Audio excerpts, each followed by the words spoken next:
Hello मेरे प्यारे बच्चों, कैसे हो आप लोग। आशा करता हूँ कि माँ शारदा की कृपा से आप सभी स्वस्थ और मस्त होंगे। तो चलिए मेरे प्यारे बच्चों, आज की क्लास में हम न्यू चैप्टर को स्टार्ट करने वाले हैं। इतनी बात समझ में आ गई होगी मेरे प्यारे बच्चों। आज का जो टॉपिक है वो बहुत ही महत्वपूर्ण है मेरे प्यारे बच्चों, क्योंकि आज से हम जेनेटिक्स की ओर पढ़ने वाले हैं। इट मीन्स जेनेटिक्स के बारे में स्टडी करने वाले हैं। ओके बेटा, देखिएगा जो जेनेटिक्स सेकेंड यूनिट है ये 20 मार्क्स देकर जाएगा। कितनी मार्क्स? 20 मार्क्स। एक यूनिट पढ़िए और 20 मार्क्स लेकर जाइए। इतनी बात क्लियर है कि नहीं है बेटा। ये जो जेनेटिक्स का क्वेश्चन होता है बायो में, ये बहुत ही ज्यादा इंपॉर्टेंट होता है, क्योंकि आप बायो के फील्ड में कोई भी पढ़ाई करें आपको जेनेटिक्स पढ़ना ही पड़ेगा। इतनी बात क्लियर है कि नहीं मेरे प्यारे बच्चों। सो प्लीज, जेनेटिक्स के 3 यूनिट्स हैं आपके बायो क्लास 12th में। ठीक है, the first chapter is principle of inheritance and variation, and second chapter बेटा मॉलिक्यूलर इनहेरिटेंस, और थर्ड है आपका इवोल्यूशन। तो ये तीनों चैप्टर्स को आप बहुत ही अच्छे तरीके से पढ़िए। एक भी नंबर इधर से उधर नहीं होनी चाहिए। आशा करता हूं कि आप बहुत अच्छे से पढ़ाई करेंगे। मैं आपके साथ हूं बेटा, प्लीज अच्छे से पढ़ाई करिएगा। देखेंगे जो प्रिंसिपल ऑफ इनहेरिटेंस होता है, इतनी बात क्लियर है, जिसको हिंदी में अनुवांशिकी, ठीक है, इतनी बात समझ में आ गई होगी बच्चों। अनुवांशिक का चैप्टर ही पढ़ेंगे और इसमें विभिन्नताओं के बारे में भी क्या देखेंगे, ठीक है, चर्चा होगी। इतनी बात क्लियर है कि नहीं मेरे प्यारे बच्चों। ये जो चैप्टर है इसमें आपको कितना मार्क्स मिलेगा बेटा? जो फर्स्ट चैप्टर है वो 7 मार्क्स का है, और दूसरा चैप्टर जो आएगा मॉलिक्यूलर इनहेरिटेंस वो 8 मार्क्स देकर जाएगा, और उसके बाद जो चैप्टर आएगा वो 6 मार्क्स का है मेरे प्यारे बच्चों। सो इस तरह से 20 मार्क्स में 3 चैप्टर में डिवाइडेशन है। तो प्लीज अच्छे से पढ़ाई करिएगा, मैं आपके साथ हूँ। तो चलिए स्टार्ट करते हैं बच्चों आज की क्लास को। आज की क्लास में हम चैप्टर नंबर 4 को स्टडी करने वाले हैं। किसको स्टडी करने वाले बच्चों? फोर्स को, जिसका नाम क्या है? Principle of inheritance and variation. इतनी बात क्लियर है कि नहीं बच्चों? होनी चाहिए। ओके, अनुवांशिकता एवं विभिन्नता दोनों के बारे में बात करेंगे। इतनी बात क्लियर है। आज की क्लास इंट्रोडक्शन की क्लास होगी, जिसमें हम जानेंगे अनुवांशिकता क्या होता है और विभिन्नताएं क्या होता है। इतनी बात क्लियर है। और उन तमाम साइंटिस्टों के बारे में जानेंगे जो इस फील्ड में बहुत ही अच्छे योगदान दिए हुए हैं। इतनी बात क्लियर है कि नहीं मेरे प्यारे बच्चों? तो चलिए स्टार्ट करते हैं बच्चे। देखिएगा, the first term is genetics. Genetics होता क्या है? ठीक है, अनुवांशिकी किसे कहते हैं? इतनी बात क्लियर है कि नहीं बेटा? सो जेनेटिक्स क्या होता है? Genetics is the branch of biology. किसका ब्रांच है बेटा? बायो की ब्रांच है। कौन? जेनेटिक्स। इतनी बात क्लियर है कि नहीं बच्चे? होनी चाहिए। Genetics is the branch of biology. It's deal hereditary and variation. आ गई बात समझ में? जेनेटिक्स क्या है? बायो की ब्रांच है जो डील करता है किसको? हेरिडिटरी और वेरिएशन को। मतलब ठीक है, एक जनरेशन से दूसरे जनरेशन में ट्रांसफर होने वाली जो कैरेक्टर होते हैं, ठीक है, जो पेरेंट्स और ऑफस्प्रिंग के बीच में जो क्या है, समानताएं हैं और विभिन्नताएं हैं, सिमिलैरिटीज और डिससिमिलैरिटीज, दोनों के बारे में स्टडी करना ही क्या है बेटा? जेनेटिक्स है। आ गई बात समझ में? जेनेटिक्स क्या है? एक ऐसी ब्रांच है बायो की जिसमें हम क्या करते हैं, जो जेनेटिक कैरेक्टर्स होते हैं उसकी इनहेरिटेंस की स्टडी करते हैं। इनहेरिटेंस क्या होता है सर जी? तो बेटा इनहेरिटेंस का मतलब होती है ऐसी कैरेक्टर्स जो क्या करते हैं, पेरेंट्स टू ऑफस्प्रिंग में क्या होता है, ट्रांसफर होता है by the process of fertilisation. इतनी बात क्लियर है कि नहीं? इसी को क्या कहते हैं बेटा? ठीक है, पेरेंट्स से बच्चे में जो कैरेक्टर्स आ रहे हैं, ठीक है, आने की इस प्रोसेस को ही क्या कहते हैं? इनहेरिटेंस कहते हैं। लेकर कौन आता है? तो लेकर कौन आता है? गैमीट्स लेकर आते हैं। किसके फॉर्म पर लेकर आता है? क्रोमोसोम्स के फॉर्म पर क्या करते हैं बच्चों? Characters can be transfer one two another generation.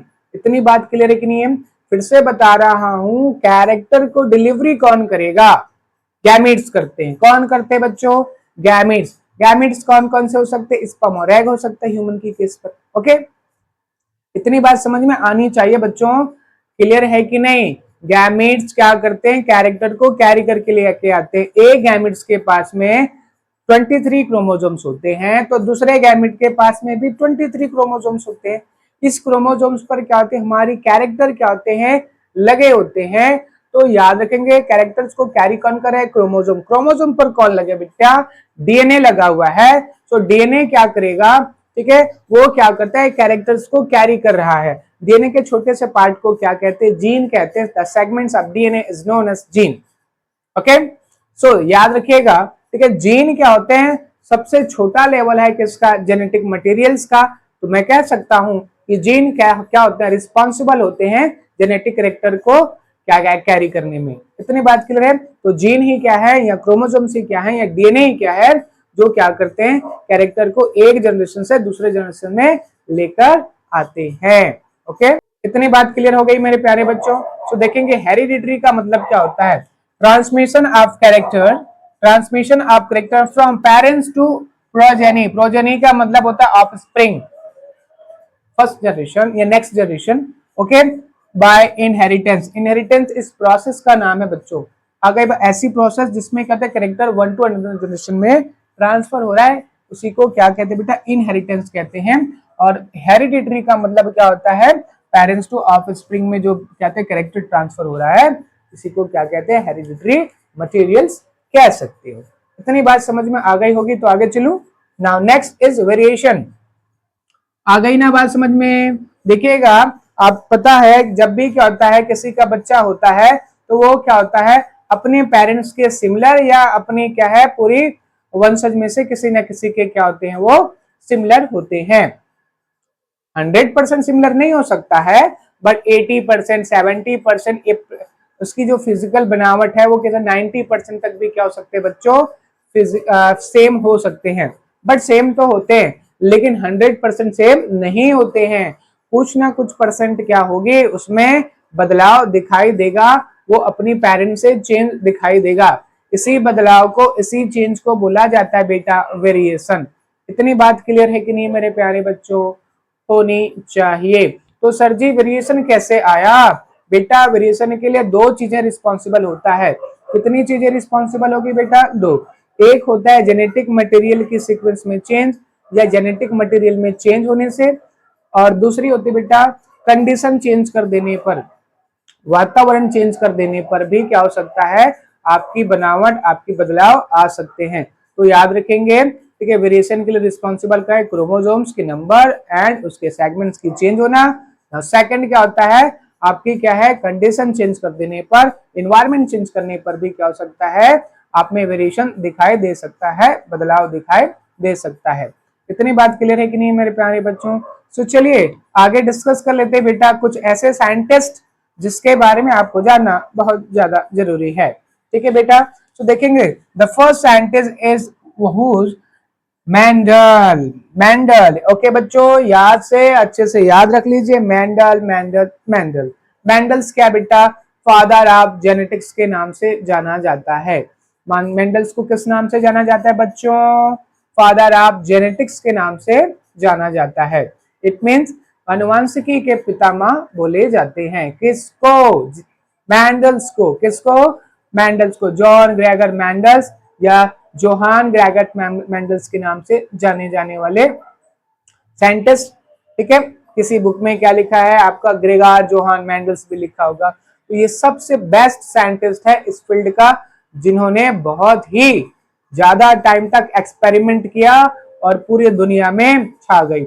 इतनी बात क्लियर है कि नहीं मेरे प्यारे बच्चों, होनी चाहिए। इतनी बात क्लियर है कि नहीं, इसको कहते हैं father of genetics.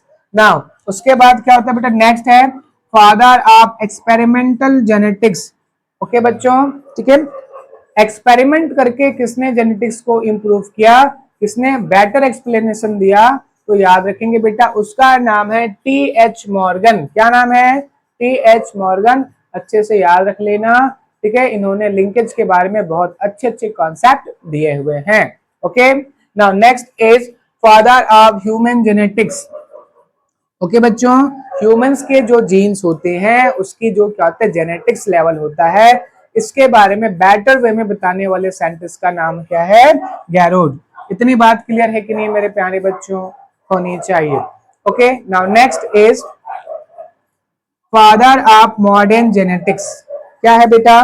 Father of modern genetics. Clear है कि नहीं है? इसके जो क्या है बेटा, ठीक है, फादर हैं, उसको याद रखें। मॉडर्न जेनेटिक्स जो आजकल आप जो जेनेटिक्स पढ़ते हैं, ये जो मॉडर्न जेनेटिक्स है, इसके जो पितामह हैं उसको बोला जाता है बैटसन। क्या बोला जाता है बच्चों? बैटसन। इतनी बात क्लियर हुआ कि नहीं हुआ? होनी चाहिए। सो जितने भी फादर्स हैं जेनेटिक्स के, आपको बहुत अच्छे से याद रख लेना है, क्योंकि ये आपके एमसीक्यूज क्वेश्चंस में आ सकते हैं। इतनी बात क्लियर है कि नहीं मेरे प्यारे बच्चों? होनी चाहिए। ओके बच्चों, सो याद रखेंगे आज की क्लास में हम इंट्रोडक्शन की बात कर रहे हैं कि एक्चुअल में क्या है, चैप्टर 4 का नाम क्या है और इसमें क्या क्या चीजें पढ़नी है, इसकी वेटेज कितनी होती है। वेटेज कितनी होती है बच्चों? 7 मार्क्स का। कितने मार्क्स का? 7 मार्क्स का। इतनी बात क्लियर है? होनी चाहिए बच्चों। ये जो चैप्टर है बहुत बड़ा चैप्टर है और स्लोली स्लोली पढ़ना पड़ेगा, क्योंकि ये टर्मिनोलॉजी बेस्ड चैप्टर है बच्चों। सो आगे की क्लास में मैं आपको मेंडल्स के बारे में पूरा फुल कंप्लीट जानकारी देने वाला हूं कि मेंडल्स क्या, कौन था, मेंडल्स आया कहां से, मेंडल ने एक्सपेरिमेंट कब किया, मेंडल्स को फादर किसने बनाया, तमाम बातों के बारे में नेक्स्ट वीडियो में चर्चा होगी। सो आज के लिए बस इतना ही है मेरे प्यारे बच्चों। याद रखेंगे ये जो चैप्टर से कॉन्सेप्ट बेस्ड है और टर्मिनोलॉजी बेस्ड है, तो सारे टर्मिनोलॉजी आपको अच्छे से याद होनी चाहिए। मैं इसके बाद की वीडियो में मैं मेंडल्स लॉ और टर्मिनोलॉजी के बारे में फुल एक्सप्लेनेशन दूंगा। सो टिल देन मेरे प्यारे बच्चों, आज की क्लास में बस इतना ही। अगर चैनल अच्छा लगता है, वीडियो अच्छा लगता है, सो प्लीज चैनल को लाइक कर दीजिए, सब्सक्राइब कर दीजिए। Thank you.